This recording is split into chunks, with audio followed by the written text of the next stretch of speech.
Break के बाद सलाम कश्मीर में रुख करेंगे कुछ और अहम खबरों का। रमजान का आखिरी अशरा शुरू हो चुका है और तकरीबन हर मस्जिद में एतकाफ में लोग बैठ चुके हैं। पुंछ में दावत इस्लामी की जानिब से पुंछ मरकज फैजान आला हजरत मस्जिद में एतकाफ शुरू किया गया है। इस मौके पर पुंछ के अलग अलग जगहों से तकरीबन 50 लोग एतकाफ में बैठे हैं। रिपोर्ट देखिए।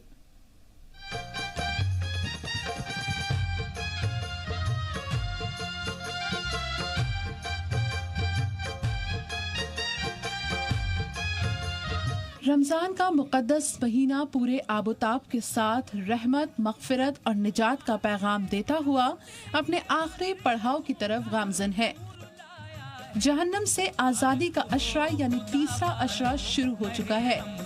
वैसे तो रमज़ान का पूरा महीना इबादत का है, लेकिन महीने के आखिरी दिनों में कोई भी अल्लाह की रहमत से महरूम नहीं रहना चाहता और इस आखिरी अशरे को निजात का जरिया बनाना चाहता है।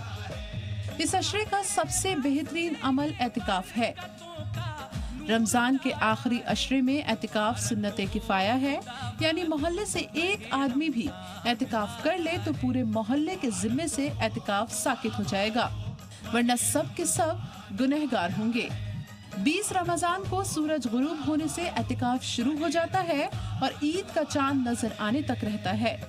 एतिकाफ में बैठने की वजह से खुदा उस बस्ती से आजाब को उठा लेता है और मोतकिफ को 2 हज और उम्रे का सवाब मिलता है।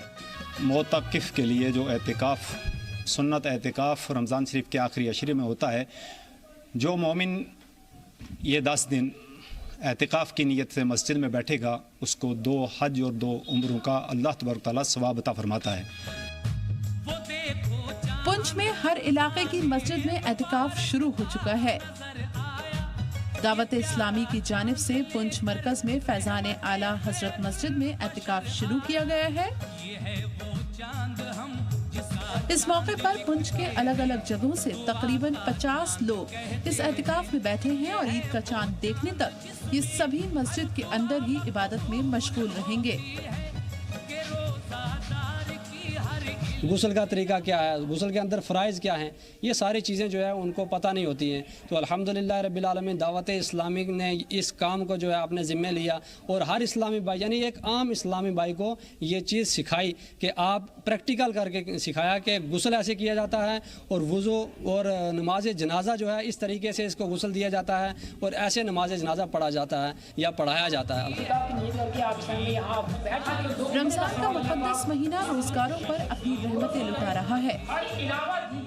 लोग इसे अपने लिए निजात का जरिया बनाना चाहते हैं, इसलिए पूरे ज़ौक़ और शौक़ के साथ आखिरी अशरे में इबादत, तिलावत और दीगर नेक कामों का एहतमाम कर रहे हैं और खुदा की रज़ा हासिल करने के लिए एतिकाफ भी कर रहे हैं।